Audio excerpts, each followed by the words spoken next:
Assalamualaikum warahmatullahi wabarakatuh. Bagaimana kabarnya teman-teman semua? Semoga senantiasa kita diberikan kesehatan oleh Allah Subhanahu wa Ta'ala. Baik, kembali lagi di mata kuliah Fikih Mawaris dengan Ibu Khotifatul Devi Novitasari. Sebelumnya kita telah belajar tentang pengertian hukum waris, kemudian dasar hukum waris, dan juga asas-asas dalam hukum waris Islam. Nah, untuk pertemuan kali ini kita akan membahas 4 materi. Yang pertama yaitu rukun dan syarat kewarisan, kemudian ada sebab-sebab kewarisan, selanjutnya ada penghalang warisan dan juga yang terakhir hak-hak dalam harta waris. Langsung saja untuk materi yang pertama yaitu rukun dan syarat kewarisan. Apa saja rukun kewarisan itu? Di sini ada 3 ya teman-teman.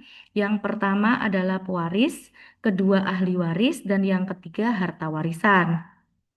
Apa sih pewaris itu? Pewaris itu ialah orang yang meninggal dunia dan meninggalkan harta peninggalan, baik meninggal secara hakiki maupun secara hukmi. Nah, meninggal secara hakiki yaitu meninggal dengan sah kasat mata. Ada jasadnya, tidak ada ruhnya, bisa dilihat, bisa diraba. Nah, sedangkan meninggal secara hukmi yaitu seseorang yang meninggal dunia berdasarkan ketetapan oleh pengadilan. Contohnya orang yang hilang, entah kemana, kemudian ditetapkan oleh pengadilan bahwa orang tersebut sudah meninggal, maka orang itu dihukumi meninggal secara hukmi. Selanjutnya, rukun yang kedua yaitu ahli waris. Apa sih ahli waris itu? Ahli waris ialah orang yang berhak atas harta peninggalan pewaris karena ada hubungan kekerabatan atau pernikahan. Nah, syarat menjadi ahli waris harus dalam keadaan hidup, walaupun hanya sesaat ketika pewarisnya meninggal dunia. Selanjutnya, rukun yang ketiga yaitu harta waris. Harta waris ialah apa-apa saja yang ditinggalkan pewaris, baik berupa benda yang bergerak maupun yang tidak bergerak. Contoh benda bergerak seperti mobil, kendaraan, dan lain sebagainya. Yang tidak bergerak tanah, kemudian rumah, dan lain sebagainya. Jadi dapat disimpulkan bahwa rukun waris ada 3. Yang pertama pewaris yang sudah meninggal dunia, yang kedua adalah ahli waris yang masih hidup, dan yang ketiga adalah harta waris. Oke, baik, selanjutnya adalah sebab-sebab kewarisan. Apa saja sih sebab-sebab kewarisan menurut fikih mawaris itu? Yang pertama adalah karena hubungan nasab atau kekerabatan atau juga hubungan darah seperti ayah, ibu, nenek, kakek ke atas, kemudian anak laki-laki, anak perempuan, cucu laki-laki, cucu perempuan, seterusnya ke bawah, saudara kandung, saudara seibu, saudara seayah, dan seterusnya ke samping. Itu semua adalah ahli waris secara nasab. Selanjutnya, sebab kewarisan yang kedua yaitu karena perkawinan. Suami dan istri berhak saling mewarisi. Hal ini dijelaskan dalam surat An-Nisa ayat 12. Selanjutnya yang ketiga yaitu karena memerdekakan budak. Jadi barang siapa orang yang memerdekakan budak maka dia berhak mewarisi atas budak yang dimerdekakannya. Ini ada dalam hadis riwayat Bukhari. Dan yang terakhir yaitu karena hubungan agama atau sama-sama beragama Islam. Jadi, ketika seorang meninggal dunia beragama Islam dan dia tidak mempunyai tidak mempunyai seorang pun karena seorang pun ahli waris nasab maupun perkawinan ataupun perbudakan tadi, maka harta tersebut diwarisi oleh seluruh umat muslim.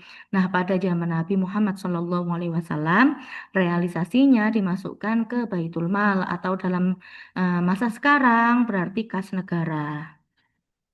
Oke, selanjutnya setelah sebab-sebab kewarisan yaitu adalah penghalang kewarisan. Nah, penghalang kewarisan ini ada 2. Yang pertama adalah terhalang atau mahjub setengah. Karena apa? Terdapat ahli waris yang lebih utama, sehingga ahli waris tersebut terhalang setengah oleh ahli waris yang lebih utama. Contohnya misal, Eh, seorang istri ketika tidak mempunyai anak, dia dapat 1/4, dari harta peninggalan suami. Tapi ketika dia mempunyai anak, istri hanya mendapat 1/8. Atau misalnya cucu perempuan bisa dapat warisan, tapi kalau ada anak laki-laki bareng sama cucu perempuan, maka cucu perempuan tidak bisa mendapat warisan karena anak laki-laki tersebut adalah ahli waris yang lebih utama, seperti itu.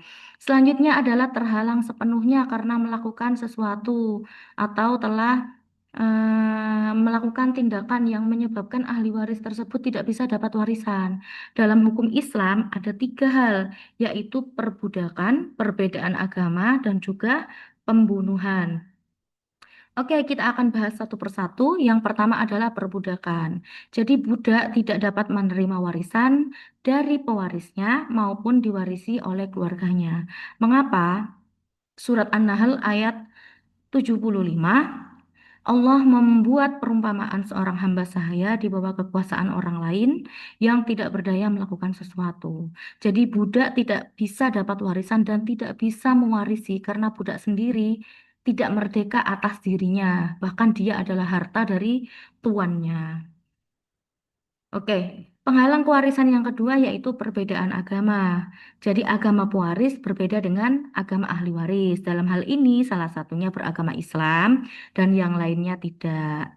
Nah, menurut jumhur ulama, mereka sepakat bahwa orang Islam tidak berhak mewarisi dari orang kafir dan juga orang kafir tidak berhak mewarisi atas harta orang Islam. La yarithul muslim kafir walal kafirul muslim. Tidak boleh seorang muslim mewarisi harta orang kafir dan tidak boleh orang kafir mewarisi harta orang muslim. Nah, pertanyaannya, kapan perbedaan agama tersebut diperhitungkan?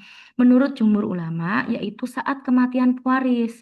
Jadi ketika ada pewaris meninggal dunia, kemudian masih ada ahli waris yang tidak beragama Islam, maka ahli waris tersebut tidak bisa dapat warisan. Sedangkan menurut Imam Ahmad dan Syiah berpendapat bahwa harta waris tersebut bahwa perbedaan agama tersebut diperhitungkan ketika harta waris dibagikan. Jadi ketika pewaris meninggal dunia, ada sebelum harta dibagikan, kemudian ahli waris yang non-muslim tersebut masuk ke agama muslim, maka dia bisa dapat warisan seperti itu.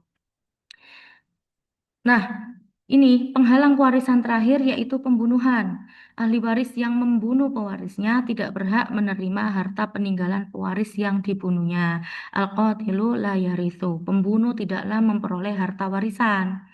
Seperti juga dalam kaidah kaidah fikih, barang siapa yang menyegerakan sesuatu sebelum waktunya dihukum dengan dilarang apa yang ingin disegerakan. Nah, kemudian pembunuhan seperti apa sih yang bisa menjadikan penghalang warisan? Seperti yang kita ketahui, pembunuhan itu dibagi menjadi 3, yaitu disengaja, semi sengaja, dan juga tidak sengaja.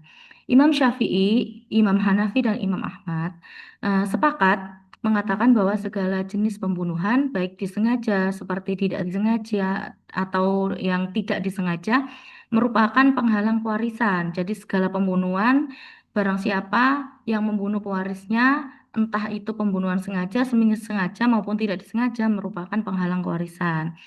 Berbeda dengan pendapat Imam Malik yang mengatakan bahwa yang bisa menghalangi seseorang mendapat warisan hanya pembunuhan sengaja dan semi sengaja.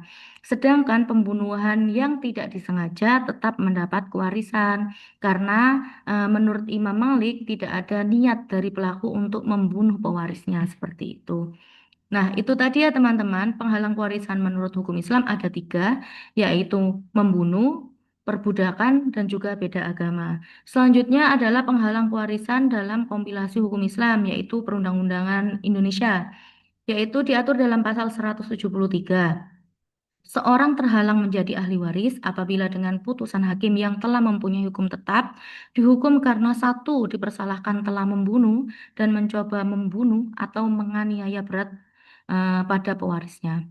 Yang kedua, dipersalahkan secara mengfitnah telah mengajukan pengaduan bahwa pewaris telah melakukan suatu kejahatan yang diancam dengan hukuman 5 tahun penjara dan hukuman yang lebih berat.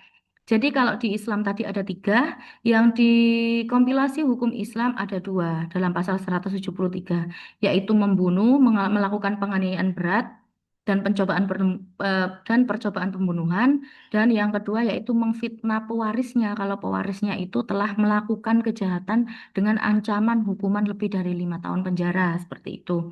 Nah, Bu, kok nggak ada beda agama?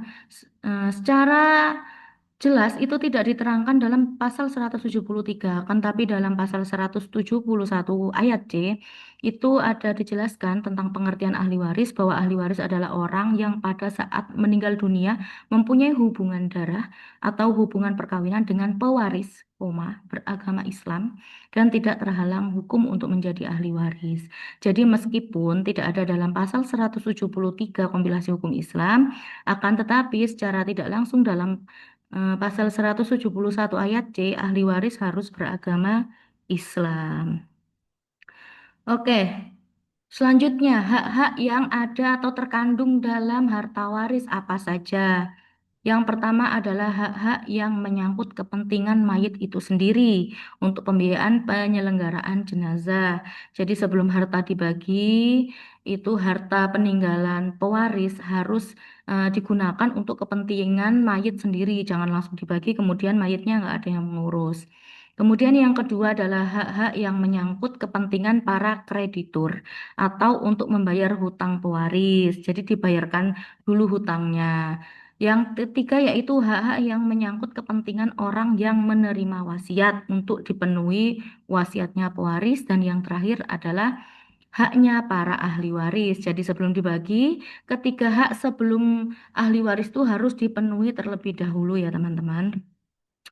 Oke, yang terakhir yakni kesimpulan. Jadi bisa disimpulkan bahwa rukun warisan ada tiga, yaitu pewaris yang sudah meninggal, ahli waris yang masih hidup, dan harta warisan. Kemudian penghalang kewarisan dalam fikih mawaris itu ada tiga, yaitu perbudakan, perbedaan agama, dan pembunuhan. Sedangkan penghalang kewarisan dalam kompilasi hukum Islam pasal 173 ada dua, yaitu pembunuhan, percobaan pembunuhan, dan penganiayaan berat serta melakukan fitnah kepada pewaris. Sedangkan perbedaan agama diatur dalam pasal 171 huruf C. Hak-hak yang berkaitan dengan harta warisan diurutkan dengan tertib sebagai berikut. Pertama, yang menyangkut kepentingan mayit. Yang kedua, hak kreditur untuk membayar hutang. Yang ketiga, kepentingan orang yang menerima wasiat. Dan baru yang terakhir adalah haknya para ahli waris. Oke, sekian materi tentang warisan, yaitu rukun dan syarat warisan, kemudian sebab warisan dan penghalang warisan, serta hak dalam harta warisan. Semoga pertemuan kali ini bermanfaat untuk kita semua. Akhirul kalam, wassalamualaikum warahmatullahi wabarakatuh.